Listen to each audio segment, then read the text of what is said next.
name is Emily, and I remember the taste of blood before I remember the pain. The night of the accident is blurred glass and broken sirens. 1 minute, I was driving home after a late shift. The next, headlights swerved, metal screamed, and my body became nothing but shrapnel and shock. They said I was lucky to be alive. But lying in that sterile white hospital room, with tubes in my arms and stitches running down my side, I didn't feel lucky. I felt alone. Terrifyingly, cruelly alone. Because when I opened my phone that first morning, desperate for comfort, desperate to see someone from my family had checked in on me, the screen didn't show love. It showed laughter. The group chat, my own family's lifeline, was lit up with photos of my sister twirling in designer dresses, shopping bags lined at her feet. Caption after caption. Which one looks better? OMG, I'm spoiled. Not one message about me. Not one word about the crash. Not even a, is she okay?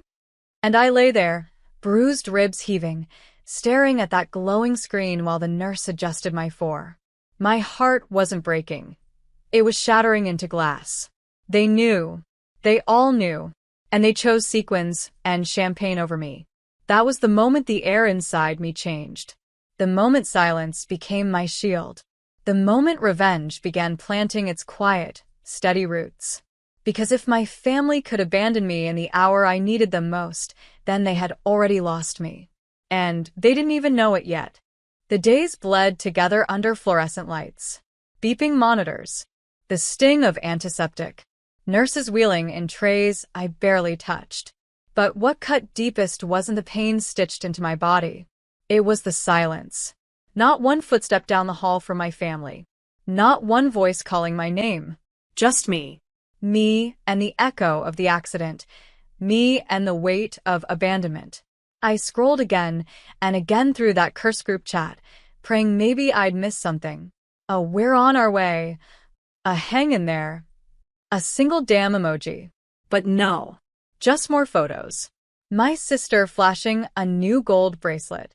My mom commenting, "Princess deserves it." Red heart. My dad joking about credit cards, maxed out. I wanted to throw the phone across the room. But my stitches pulled when I tried, and all I could do was lay there, suffocating in the knowledge that I wasn't just forgotten. I was erased. On the third day, my voice cracked when I finally asked the nurse, "Has anyone called? Anyone asked for me?" She hesitated. The kind of hesitation that tells you the truth before the words come out. No, sweetheart. No one's called.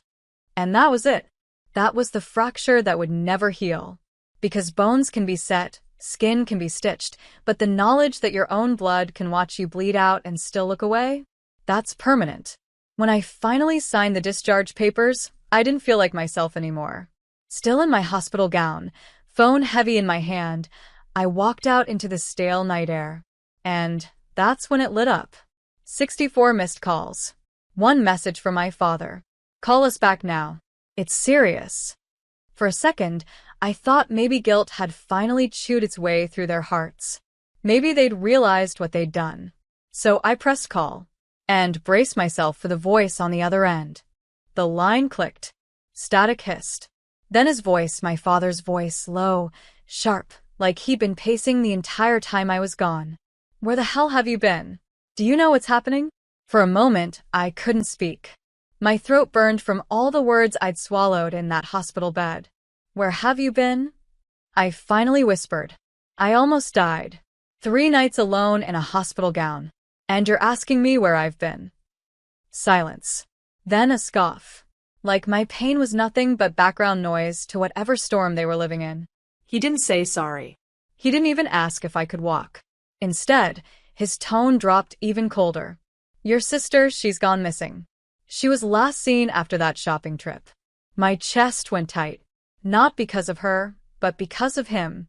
Because his words weren't filled with worry or fatherly fear. They were drenched in accusation. "You didn't answer. You didn't help. Do you realize what this looks like?"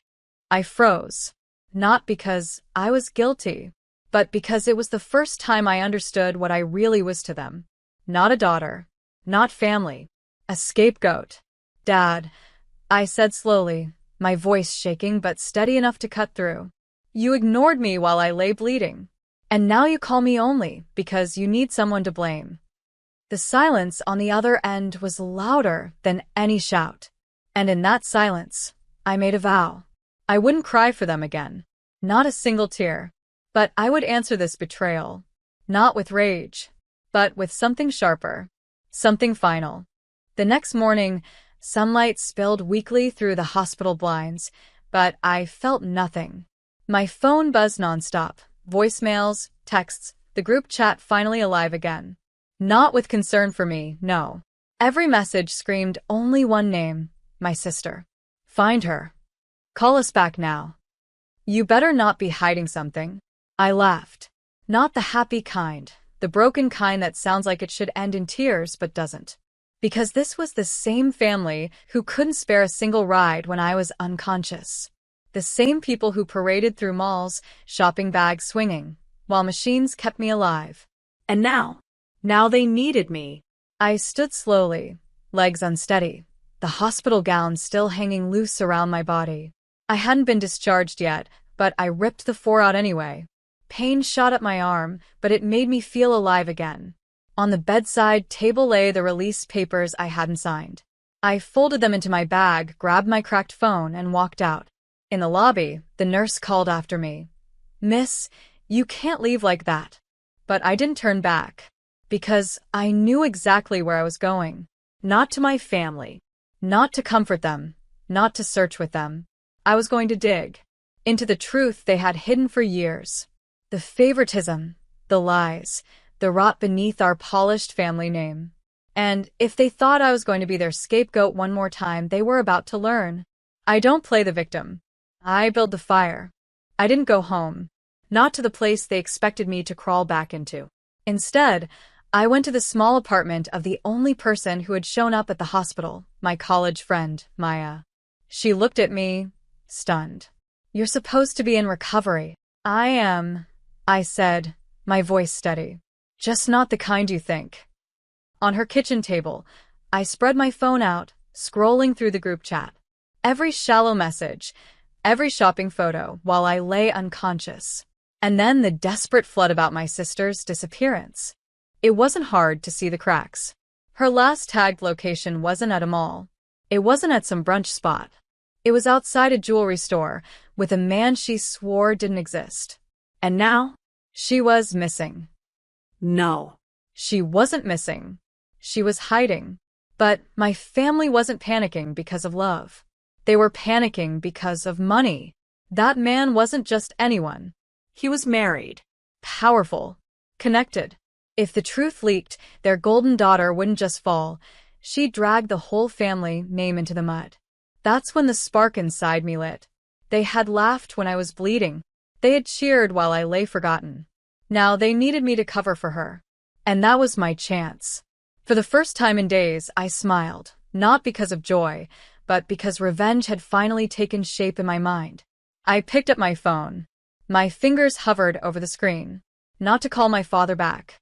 Not to reassure them, but to record. Every lie. Every secret. Every piece of evidence they thought was buried. If they wanted me in this family crisis, then I'd give them a storm they'd never forget. The next morning, I walked back into the house I once called home. Not in shame. Not in weakness. Still in my hospital gown, stitches itching under my skin, I pushed the front door open like I owned it. Silence. Then chaos. My father's voice thundered from the kitchen. Finally.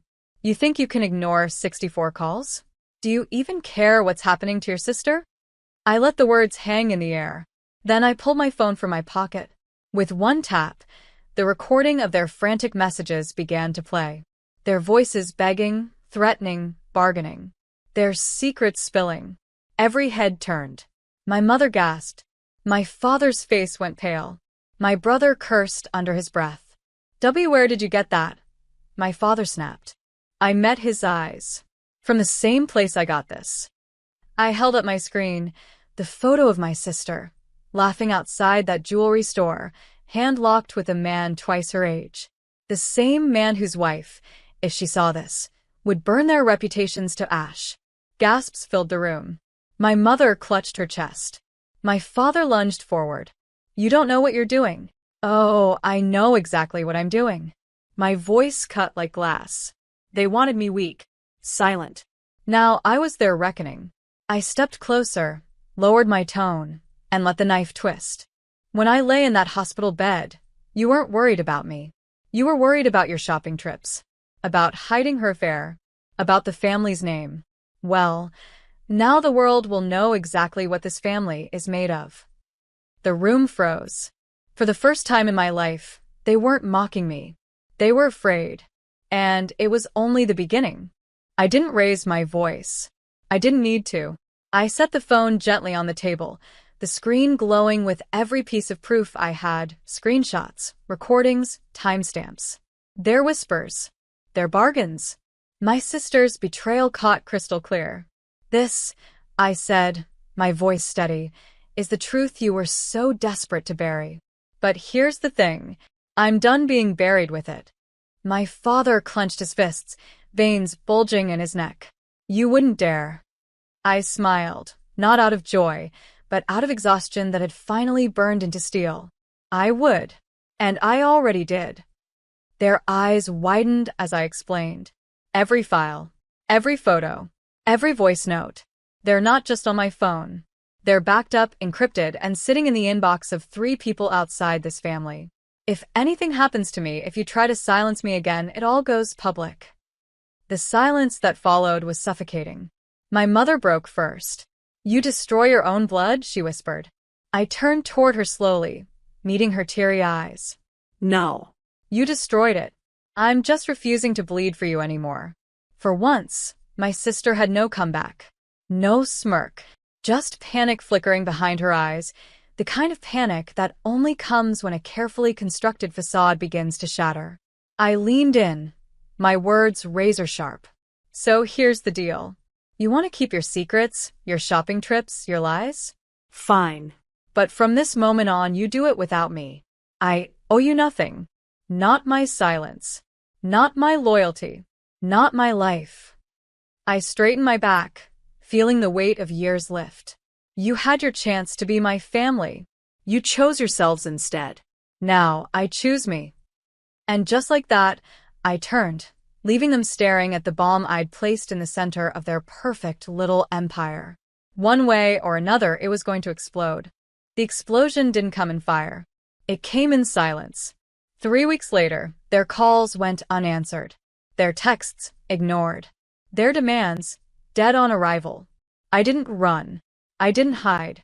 I simply removed myself from their orbit, and in doing so, stripped them of the control they worshipped. When they finally showed up at the hospital to collect me, they found nothing but a folded gown on the bed and a discharge form signed in my hand. I had walked out alone, into a new life they could no longer touch. But silence is never really silent, because while I stayed quiet, the world did not. My sister's reputation, her endless, curated perfection, began to unravel, piece by piece, as people noticed what I never had to say aloud. Missing money, fake friends, empty smiles. The shopping spree she flaunted that day in the group chat? It didn't stay hidden for long. Screenshots have a way of resurfacing. And my father, the man who mocked, who commanded, who demanded obedience, he found himself standing in rooms where no one bowed anymore. His voice lost its weight. His name, once enough to shield him, began to sound brittle when spoken aloud. Me? I didn't gloat. I didn't fight. I simply kept moving forward. Every time my phone lit up with their desperate attempts. Call us back. We need you. This time it's serious. I looked at the screen, and I remembered lying in that hospital bed, forgotten, abandoned, erased by the very people who claimed to be my blood. And then I pressed delete, not out of spite, but out of peace. The day I walked away in my hospital gown was the day I became untouchable. No raised voice, no revenge plot, no war. Just the quiet power of choosing myself over people who chose me last. And that was the sweetest justice of all. Family is supposed to stand by you in your darkest hour, but sometimes their silence teaches you the loudest lesson. Lying in a hospital bed, waiting for love that never came, showed me that blood alone doesn't define loyalty. My pain was invisible to them while their lives went on, flashing smiles and shopping bags, but that betrayal became my awakening. I learned that self-worth doesn't come from who claps for you in public, but from who rushes to your side when no one is watching. Walking away wasn't bitterness. It was freedom. I stopped begging for scraps of affection and chose peace over chaos. The true family I needed was not the one I was born into, but the one I will build with people who value presence over appearances. Sometimes the hardest goodbye is the one that finally sets you free. ChatGPT said, "If you enjoyed this story and want to see more gripping, cinematic revenge tales, make sure to subscribe to the channel and hit the notification bell so you never miss an upload. Don't forget to like the video if it gave you chills or left you speechless, and share your thoughts in the comments below. We love hearing your reactions. Your support helps us create more intense, real-life inspired stories that keep you on the edge of your seat. Stay tuned for the next story, and remember, every like, comment, and subscription fuels the next cinematic journey.